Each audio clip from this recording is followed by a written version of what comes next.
이제 왕들의 이야기를 봅니다. 근데 왕들의 이야기는 그냥 개인의 이야기가 아니고 민족의 이야기고요. 그 왕들로 통하여서 이스라엘 백성들이 이제 엎치락뒤치락 하는 거예요. 왕들이 잘하면 백성들도 복받고 왕들이 못하면 백성들도 지금 이렇게 고난을 받게 되는 것을 우리는 성경을 통해서 이제 계속 보게 되지요. 그러니까 한 개인의 인물로 보지 않고 한 민족과 그 왕을 통하여서 하나님의 그 민족을 향한 마음들이 드러난다라는 것을 우리는 이제 보게 됩니다. 근데 이제 여호와 하나님 오늘 보니까 아하스 왕을 징계하시지요. 심판합니다. 근데 저는 이런 여호와 하나님에 대해서 소개를 할 때 조금 이제 제가 사실 걱정하는 부분, 여호와 하나님에 대해서 오해할까봐. 그러니까 여호와에 대한 오해가 있을 수 있다라는 거죠. 오늘 제목인데 여호와에 대한 오해. 여호와 하나님을 오해하면 안 됩니다.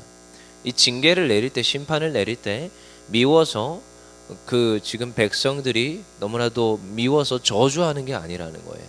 그 징계를 할 때 그 이면에는 항상 사랑이 있다라는 것을 우리가 기억하기를 원합니다. 그래서 저도 아이들에게 이런 말을 할 때나 앞에 나와서 성도님들에게 설교를 할 때 걱정되는 거예요. 여호와 하나님은 징계하시고 심판하시는 하나님으로 오해하실까 봐. 물론 공의의 하나님 맞습니다. 근데 사랑의 하나님이십니다. 이것을 같이 가져가는 거예요. 저도 집에서 때로는 무서운 역할을 해야 되는 가장의 위치에 있습니다. 그러니까 아이가 때로는 움찔할 때가 있어요. 제가 빽 한번 할 때가 있거든요.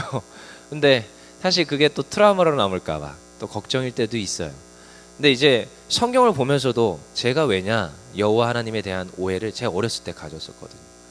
하나님은 무서운 분이야 이런 마음이 있었어요. 그리고 아버지는 무서운 분이야 이런 마음이 있었어요.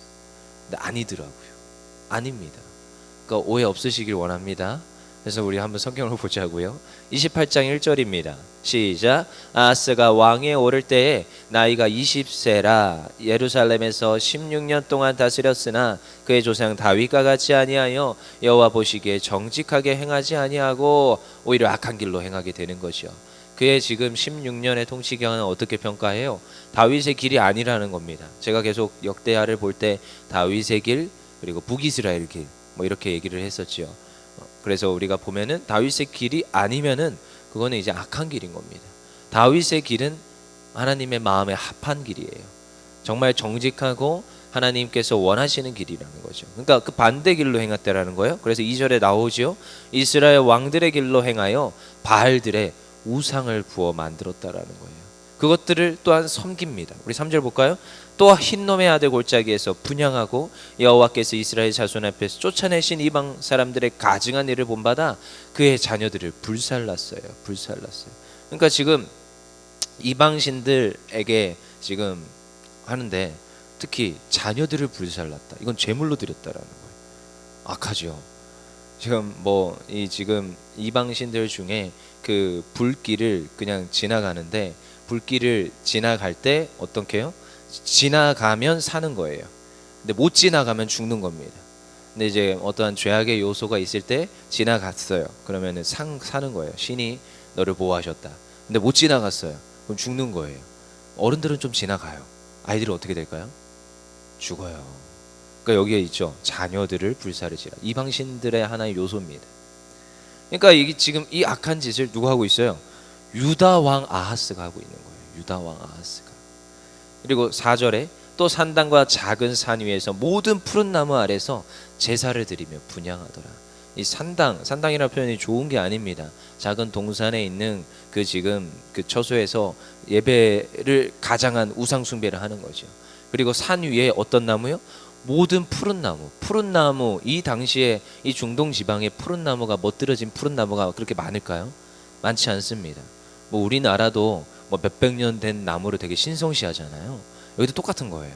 토테니즘 해가지고 자연에 있는 그 우상들을 쫓아서 그곳에서 예배를 드리고 우상을 섬기고 지금 제사를 드리는 모습들이 이곳에 있다라는 거예요. 그러니까 지금 유다에서 일어나고 있는 일입니다. 지금 아하스가 하고 있는 일이죠. 그 다음에 5절 그러므로 그의 하나님 여호와께서 그를 아람 왕의 손에 넘기심에 이제 심판입니다. 징계입니다. 다른 나라에게다가 붙여주는 순간 어떤 일들이 일어나요? 그 가진 것들을 뺏기게 되고 노예로 팔리게 되고 지금 많은 수탈과 약탈들이 일어나는 거예요. 그래서 그들이 쳐서 심히 많은 무리를 사로잡아 다메섹으로 갔습니다. 그리고 또 이스라엘 왕의 손에 넘기시니 그가 쳐서 크게 사륙하게 됩니다. 그 뒤에 이제 그 지금 누가 들어옵니까? 르말랴의 아들 베가가 와서 유다에서 하루 동안 용사 12만 명을 죽이고 그 지금 가장 최고의 지금 왕위 계승자인 마아세, 그러니까 왕의 아들을 마아세를 죽이고 국내 대신 아스리감을 죽이고 총내 대신 엘가난을 죽입니다. 근데 아하스는 죽여요, 안 죽여요? 안 죽여요. 아하스는 그 지금 성문을 걸어 잠그고 지금 혼자서 그 성문 안에 있는 상태인 거예요. 밖에서는 지금 사륙전이 일어나는데 자기 아들이 죽어나가고 지금 최고 권력자들이 다 죽어나가는 거죠. 1절에서 지금 7절까지만 저희가 봤는데 하나님의 심판이 있더라는 거예요. 그 뒤에 이제 선지자 이야기가 나오지만 이 하나님의 심판에 대해서 우리가 보면 정말 저는 이렇게 생각을 하게 되죠. 여호와 하나님은 두려우신 분, 무서우신 분.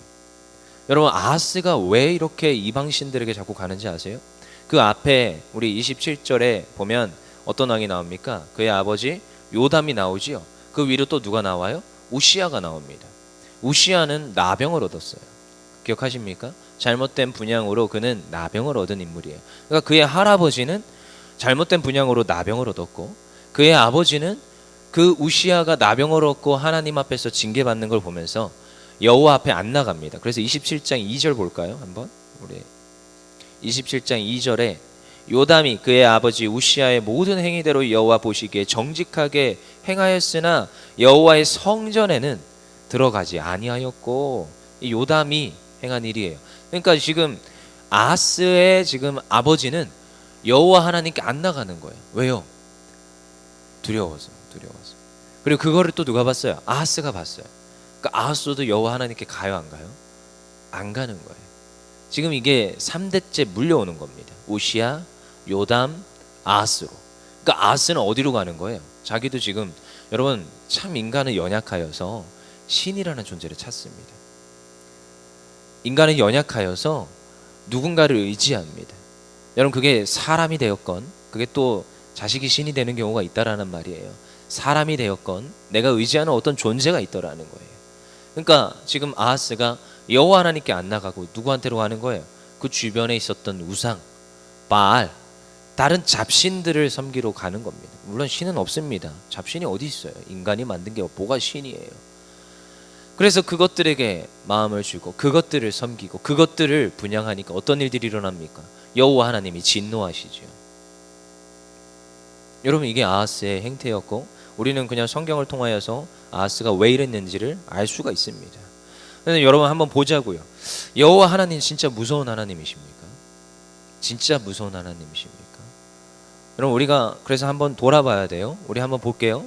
28장 1절에 뒤에 뭐예요? 여호와 보시기에 정직하게 행하지 아니하였다라고 나옵니다. 그 다음에 3절에도 골짜기에서 분영하고 여호와께서 이스라엘 자손 앞에서 쫓아내신 그 이방신들을 데려왔다라고 합니다. 그 다음에 5절에도 그러므로 그의 하나님 여호와께서 그를 아람 왕의 손에 넘기셨다라고 합니다. 그 다음에 6절에 그의 하나님 여호와를 버렸습니다. 계속 여호와가 나오는데 역대 기자가 이 여호와에 대해서 쓰는데 여러분, 우리는 그냥 지금 해석되고 지금 한글로 쓰여져 있는 이제 여호와를 보지만 여호와라는 단어가 여러 가지 단어가 있습니다. 근데 이 역대기 28장에서는 엘로힘이라는 단어를 써요. 1절부터 지금 6절까지 엘로힘. 우리 뭐 대표적으로 아는 게 다 자주 쓰시는 차준희 교수님이 자주 쓰시는 단어가 야훼죠. 이 야훼 하나님과 엘로힘 하나님은 좀 틀립니다. 엘로힘은 광대하시고 위대하시고 그런 이제 창조주이신 그 엘로힘 하나님을 뜻하고 있어요. 근데 역대기 기자가 일부러 이 지금 엘로힘에 대해서 쓴다는 거예요. 엘로힘에. 왜요? 엘로힘, 우리에게 어떻게 해요? 크고 위대하신 그 하나님이 지금도 누구를 바라보고 있어요? 아하스를 바라보고 있다라는 거예요. 아하스와 함께 하시고 아하스가 지금 돌이키기를 원하셔서 지금 이방 나라들을 들어서 지금 아하스를 붙이는 거예요. 이 지금 이스라엘 백성들을 붙이는 거예요. 왜요? 그 고난 가운데서 이스라엘 백성들이 하나님께 울며 통곡하며 부르짖을 걸 알기 때문에. 그래서 지금 아하스 왕과 그의 백성들을 누구의 손에? 아람 왕의, 그리고 북이스라엘의 손에 붙여버리는 거예요. 그게 누구예요? 엘로힘 하나님이라는 거예요. 근데요, 엘로힘 하나님은 또다시 여러분 징계를 하실 때 징계의 이유가 뭐냐? 징계하시는 하나님으로 또 나오지만 징계의 이유는 그들이 변화되고 돌이키기를 원하신다는 겁니다. 여러분 그래서 우리는 기억을 해야 됩니다. 그러니까 여호와 하나님을 오해하시면 안 됩니다. 무서운 하나님으로 그려질 수 있지요. 아니요. 하나님은 철저히 돌이키기를 원하시는 사랑의 하나님입니다. 그래서 그 하나님을 마음에 담아야 돼요. 그래서 자꾸 이렇게 역대하나 역대상을 보다 보면 징계하시는 하나님, 특히 구약에는 너무 많이 나오잖아요. 너무 많이 나오잖아요. 근데 우리가 잘 붙잡자고요. 물론 그 하나님 앞에서 두렵고 떨림이 있어야 되지만 그렇게 하시는 이유가 무엇인지를 우리가 알아야 된다는 거죠. 그래서 오늘도 우리는 기억해야 됩니다. 이 하나님을요, 우리는 아이들에게, 우리 다음 세대에게 잘 전달해야 돼요. 왜요? 아하스가 두려운 하나님을 물려받았어요. 누구로부터요? 할아버지로부터. 누구로부터요? 아버지로부터 물려받은 거예요. 잘못 물려받은 거죠. 그 아버지가, 그 할아버지가 정말로 하나님은 이런 분이긴 하지만 우리를 사랑하셨다를 알려줄 수 있었다면 아하스는 아마 이 길로 가지 않았을 겁니다. 아마 이프 가정법이 그렇게 유익한지는 모르겠지만 전 그러지 않았을 거라고 생각해요. 그럼 우리가 반면교사로 삼는 겁니다. 하나님은 어떤 분이시다? 때로는 무서운 하나님이시지만 때로는 징계하시는 하나님이시지만 그럼에도 널 사랑하신다. 우리 부모들이 그것을 다음 세대에게 알려줘야 됩니다. 하나님은 이런 분이야. 그래서 오늘도 우리가 기도하는 거예요. 하나님 오늘도 그 두려운 하나님만이 아니라 나를 사랑하시는 하나님, 나에게 축복하시고 나의 그 인생길에서 때로는 어려움이 있을지라도 그 어려움으로 나를 연단하셔서 더 견고하게 하시는 하나님, 그 하나님은 오늘도 내가 누리면서 내가 오늘도 그 하나님을 구하면서 하나님께 기도하는 겁니다. 그리고 기도한 그 하나님, 내가 체험한 그 하나님을 또다시 누구에게요? 다음 세대, 우리 자녀에게 물려주는 거예요. 우리 또한 다음 세대에게 물려주는 거예요. 여기 지금 할머니 할아버지들도 와서 앉아 계시는데요. 근데 물려줘야 되는 거예요. 우리 손주들에게도. 하나님은 이런 분이야. 그냥 무서운 하나님이 아니라는 거죠. 하나님은 이런 분이야. 기도하면 복 주시는 하나님이야. 그런 하나님을 우리가 또한 물려주기를 원합니다. 그래서 이 아침에도 기도하며 나아가도록 하겠습니다.